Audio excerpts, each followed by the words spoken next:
Jadi luar biasa. Strategi marketingnya Malaysia itu keren banget. Serius.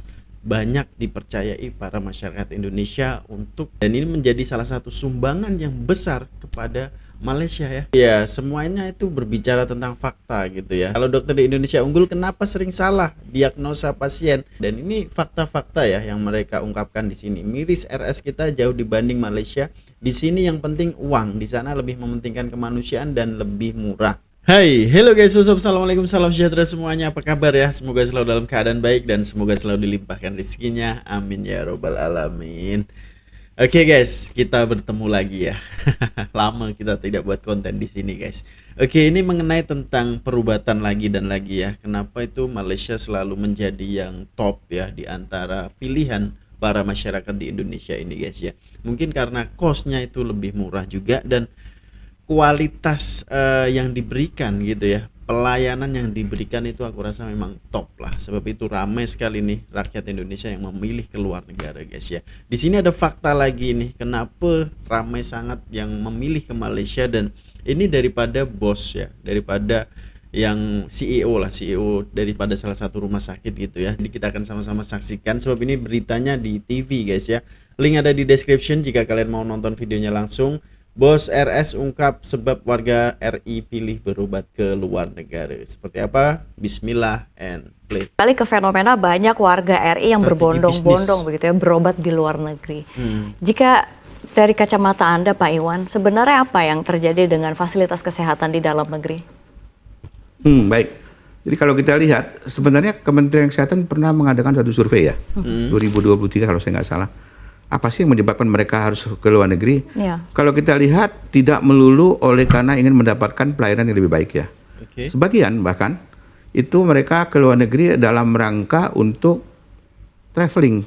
Kemudian melakukan medical sekalian. check up, kemudian lakukan tindakan. Ada sebagian begitu. Sebagian betul ada yang ingin melakukan pemeriksaan yang lebih detail dan lebih akurat sehingga mendapatkan hasil yang lebih optimal.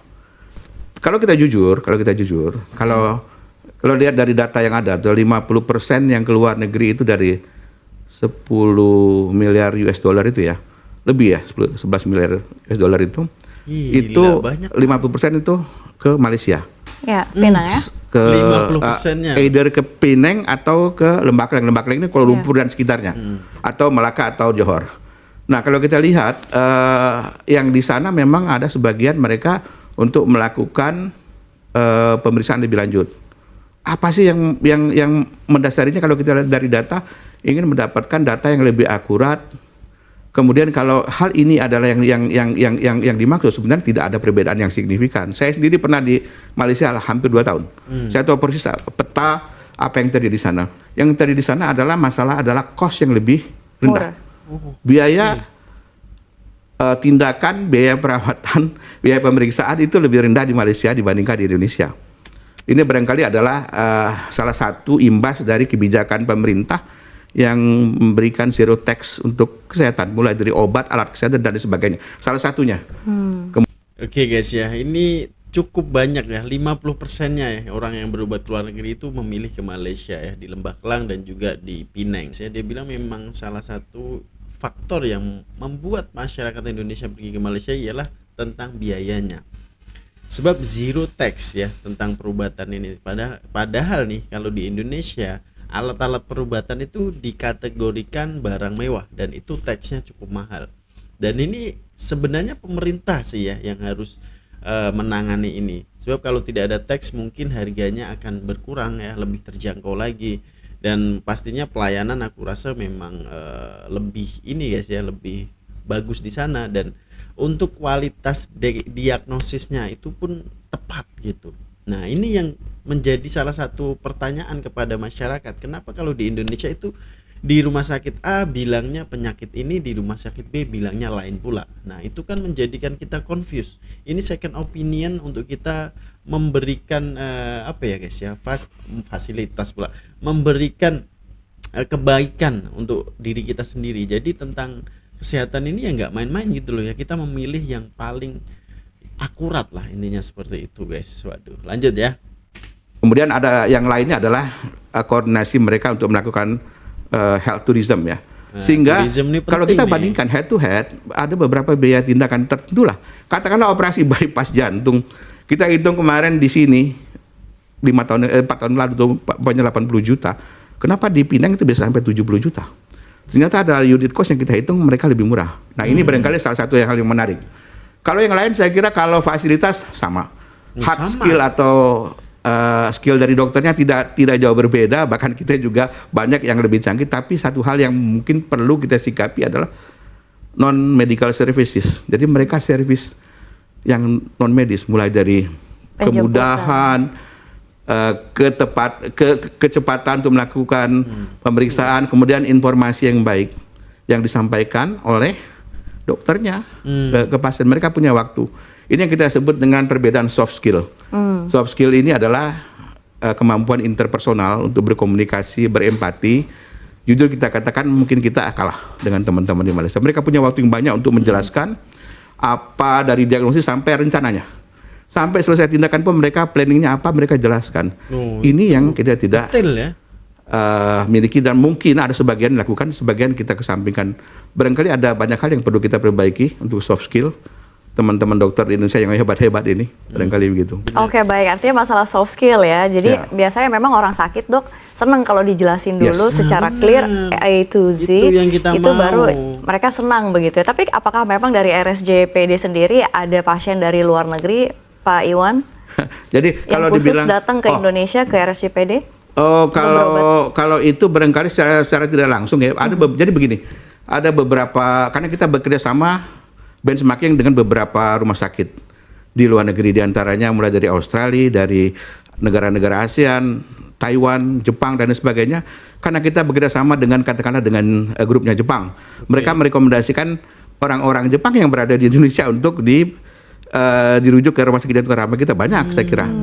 Jadi itu banyak, makanya Tokusukai Group itu mau bekerja sama dengan kita, oleh karena kita memang punya loading case yang paling banyak, dan mereka juga merekomendasikan orang-orang Jepang untuk rekomendasikan untuk ke rumah sakit jantung harapan. Selain alumni kita banyak yang dari Jepang, dokter kita.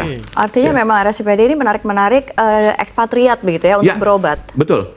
Atau ada kerjasama tersendiri, Pak Ada Iwan? kerjasama tersendiri. Jadi kalau seandainya umpamanya dengan Jepang sudah pasti itu. Artinya dengan konsulat ya, Bahkan dengan kedutaan besar. perusahaan besar. Kedutaan besar Jepang itu sangat-sangat mensupport para warganya untuk dirujuk ke rumah sakit jantung harapan kita. Dan juga dari pihak-pihak swasta juga dari Jepang.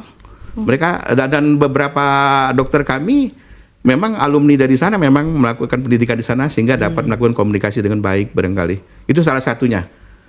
Baik, jadi untuk RSJPD sendiri, bagaimana Pak Iwan untuk menarik kembali pasien-pasien tersebut untuk berobat di dalam negeri sendiri, Ya. terkhusus di RSJPD? Banyak ini. Ya, Mbak Safira, ini menarik kasusnya dari COVID. Ketika COVID, banyak sekali pasien-pasien kita yang tadinya ke luar negeri, itu nggak bisa ke luar negeri. Kita baru tahu bahwa market share-nya itu besar. Banyak orang Indonesia yang mampu yang harus ke luar negeri, ketika COVID dia tidak ke luar negeri. Nah ini yang kita tarik. Kita berikan informasi seluas-luasnya bahwa fasilitas dan sarana kita tidak kalah canggih dengan yang ada di luar. Ya. Bahkan ada sebagian yang mereka nggak miliki. Dokter-dokter kita mempunyai kemampuan yang sama untuk melakukan tindakan baik bedah maupun intervensi non bedah. Nah ini yang kita akan komunikasikan barangkali ya. Yang kedua barangkali kita sudah memulai mengembalikan kemampuan soft skill tadi untuk dokter-dokter kita. Jadi lagi, kita ya. punya KPI di rumah sakit jantung lucu nih. Dokter harus untuk melayani pasien, dia harus mempunyai slot tertentu dan slotnya tidak boleh banyak sehingga waktu untuk berkomunikasi dengan pasien itu ada waktu untuk menjelaskannya. Ini penting ini. Kita berikan waktu minimal 10 menit. Sehingga dokter-dokter kami tidak akan begitu banyak pasien sehingga mereka sedikit waktu untuk menjelaskan. Mereka akan ada slot umpamanya 20 pasien dalam kurun waktu tertentu Untuk sehingga konsultasi, masing-masing ya. pasien paling tidak punya waktu untuk berdiskusi minimal 10 menit sampai 15 menit. Nah, ini barangkali yang perlu kita tekankan, ada soft skill yang kita harus kedepankan dan memberikan informasi sejelas-jelasnya kepada semua pasien siapapun dia. Oke guys ya, itu adalah salah satu pelajaran juga ya yang wajib diterapkan di Indonesia guys ya. Sebab kalau kita nampak di sini tadi itu Malaysia unggul dalam non medical service, soft skillnya lebih unggul. Nah ini soft skillnya juga harus belajar lagi ya, sebab bos ini itu pernah duduk di Malaysia dan dia tahu gitu ya di mana cara kerjanya dokter-dokter di sana, dan memang pelayanan untuk mendetailkan keluh kesah pada pasien itu lebih detail ya daripada E sampai ke Z. Itu memang detail banget lah ya. Kalau di Indonesia ini harus seperti itu, tapi pasien ini terlampau ramai gitu ya. Jadi tidak ada waktu untuk menjelaskan secara detail, dan itu kan harus ada slot. Bener apa kata Bapak ini ya. Jadi setiap satu dokter ini harus ada slot mungkin 20 orang ke dalam sesi pelayanannya ya. Dalam sesi waktu dia praktek itu harus 20 orang, jadi tidak lebih. Jadi lebih detail untuk menjelaskan, sebab pasien nih ya, pesakit ini itu memang suka banget jika dia konsultasi dengan ada jawaban yang jelas dan diterangkan detailnya seperti apa dan apa yang harus tindakan yang harus dilakukan. Nah itu kan memang harapan kita sebagai pesakit gitu loh guys ya. Kalau dokternya cuek, dokternya acuh tak acuh, bahkan sampai aja nah ini resepnya kamu minum ini 3 kali sehari, kemudian ya jangan makan ini, nggak ada konsultasi kan ya, kita gimana cuy? Sebab tentang kesehatan loh ya, kita ini nggak main-main dan bayarannya of course cukup mahal gitu. Jadi lebih baik kalau ada yang lebih bagus, kenapa ambil yang tidak bagus kan gitu. Pasti kan ada second opinion ya, apalagi orang-orang kaya gitu. Orang-orang kaya pasti akan memilih yang terbaik lah untuk kesehatannya. Jadi semoga aja ini menjadi salah satu acuan ya kepada pemerintah juga, kenapa kos ini semakin mahal dan berobat ini memang mahal banget di Indonesia. Harusnya ini bisa dirapat lagi ke Dewan Rakyat ya, agar ini bisa teratasi, bahwa ini memang para masyarakat ini cukup merasa keberatan jika berobat ini. Ya memang ada di sini tuh BPJS yang dimana itu memang orang-orang yang kurang mampu itu akan digratiskan ya, bahkan tidak bayar sama sekali. Tapi untuk yang menengah ke atas itu harus bayar setiap bulannya guys ya. Itu jadi programnya cukup bagus. Jadi untuk orang-orang yang mampu ini menolong orang yang kurang mampu. Jadi kembali lagi kan, ini pasti duit rakyat juga gitu yang digunakan untuk program itu. Betul gak guys? Sebab orang mampu ini membayar setiap bulannya dan orang yang nggak mampu tidak membayar. Jadi ya semoga aja ini menjadi jalan yang terbaik guys ya, untuk bisa menolong para masyarakat yang kurang kemampuan maksudnya guys ya. Dan untuk kos ini memang Malaysia diakui, banyak sekali video-video yang kita lihat di channel ini guys ya, banyak sekali ternyata itu Malaysia lebih murah satu, dan pelayanannya lebih bagus, dan untuk konsultasinya lebih detail ya, pasien pun merasa puas, dan untuk diagnosisnya lebih tepat, penanganannya cepat. Nah itulah yang kita mau. Jadi tidak ada salahnya ya, ini adalah salah satu hal yang mungkin bisa belajar ya para dokter-dokter di Indonesia, sebab ya Bapak ini pun bilang bahwa dokter di Indonesia tidak kalah hebatnya. Jadi semoga aja pelayanannya diperbaiki dan harga kosnya berobat ini lebih rendah guys ya. Jadi Malaysia ini aku respect banget lah, aku salut, sebab dia tourism dengan medical juga. Jadi kebanyakan nih orang pergi medical di sana sekalian jalan-jalan. Sebab itulah menjadikan perekonomian Malaysia itu naik dengan pesat guys ya. Dan kalau di Penang pun jalan-jalan di Penang pun best ya. Jadi orang, dan flight nih guys ya, flight nih ada yang langsung ke Penang. Nah itu kan yang bagus guys ya. Jadi luar biasa. Jadi strategi marketingnya Malaysia itu keren banget, serius. Banyak dipercayai para masyarakat Indonesia untuk berobat ke Malaysia, dan ini menjadi salah satu sumbangan yang besar kepada Malaysia ya. Jadi semoga aja ini menjadi salah satu hal yang baik untuk antara Indonesia dan Malaysia, hubungannya lebih erat lagi. Ya kita orang Indonesia pun pengen pelayanannya bagus dan harga terjangkau, dan Malaysia memberikan itu gitu. Jadi sama-sama enaknya saling membantu guys ya. Jadi ekonomi pun saling berkembang lah. Orang-orang Indonesia yang berada di Malaysia yang bekerja TKI, TKW juga uangnya masuk ke Indonesia. Jadi sama-sama aja, sama-sama mengangkat perekonomian antara Indonesia dan Malaysia guys ya. Nah ini aku lihat komentar-komentar di sini tuh ya, semuanya itu berbicara tentang fakta gitu ya. Kita tidak kalah dari Malaysia, ungkapan yang sering didengar demi untuk membuat hati jadi enak. Nah lucu kan ya. Kalau dokter di Indonesia unggul, kenapa sering salah diagnosa pasien? Jujur sajalah, jangan malu-malu. Nah Kan ini juga menjadi masalah juga gitu ya, poin guys ya. Dan ini fakta-fakta ya yang mereka ungkapkan di sini. Miris RS kita jauh dibanding Malaysia. Di sini yang penting uang, di sana lebih mementingkan kemanusiaan dan lebih murah. Nah, berobat di Malaysia lebih murah, pelayanan bagus, dokternya profesional. Di negara kita dokternya tindakannya langsung dikit-dikit operasi biar dapat uang besar dan proses cepat. Masya Allah, ada aja yang komen seperti ini ya. Sudah sejak lama kami warga Kalimantan Barat berobat ke kucing Malaysia. Berobat ke kucing lebih murah banyak dan sembuh. Kalau di Kalbar sudah mahal nggak sembuh. Uang habis berkali-kali lipat, rakyat juga mana mungkin.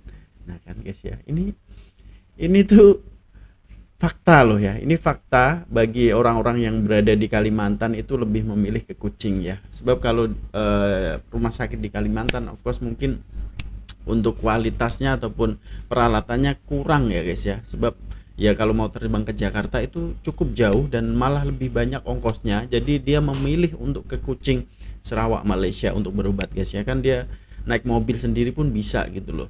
Dan memang benar waktu itu aku ke Kucing, memang aku jumpai banyak sekali orang Indonesia yang ternyata mereka berobat di Malaysia. Tiket pesawat juga berpengaruh banget. Orang Sumatera seperti saya daripada ke Jakarta lebih murah berobat ke Malaysia daripada ke Jakarta. Nah, kan bener kan ya, kayak orang-orang Sumatera yang berbatasan dengan dengan Malaysia ini, dia naik ferry aja udah nyampe gitu. Apalagi tiket-tiket pesawat daripada Medan ke Kuala Lumpur itu murah banget dibandingkan dari Medan ke Jakarta. Sebab itu ini menjadi second opinion mereka untuk berobat ke Malaysia gitu loh. Jadi pemerintah harus andil, harus beri pelayanan yang bagus dan harus mengkaji ulang gitu ya, agar dia tahu keluh kesah masyarakatnya itu seperti apa gitu loh guys ya. Kalau pengen para masyarakat ini berobat ke dalam negeri. Tapi ya ini memang tergantung mereka gitu loh, sebab ya uang mereka dan kesehatan mereka. Jadi ya kalau ada lebih murah, lebih bagus ya of course pasti akan memilih yang lebih murah dan lebih bagus gitu guys ya. Jangan lawan kalau masalah pelayanan di Malaysia. Orang insiden di Malaysia dalam 10 menit, ambulan, rumah sakit dan datang penduduk asli Malaysia berobat hanya RM1 kalau rupiah hanya 3.500. Nah bener ya, ini adalah salah satu hal yang benar adanya juga, sebab berobat di Malaysia RM1 doang untuk warga negara dan ini pelayanan langsung datang loh. Eksiden aja 10 menit datang. Keren banget ya guys ya. Oke ya, komentar-komentar ini adalah cukup memberikan fakta ya kepada Anda semuanya, bahwa yang komentar ini juga orang-orang Indonesia sendiri gitu ya, menyatakan gimana berobat di Indonesia itu seperti ini dan berobat di Malaysia seperti itu guys. Jadi apa pandangan kalian? Berikan komen yang terbaik Anda. Jumpa di video selanjutnya. Assalamualaikum warahmatullahi wabarakatuh. Bye bye.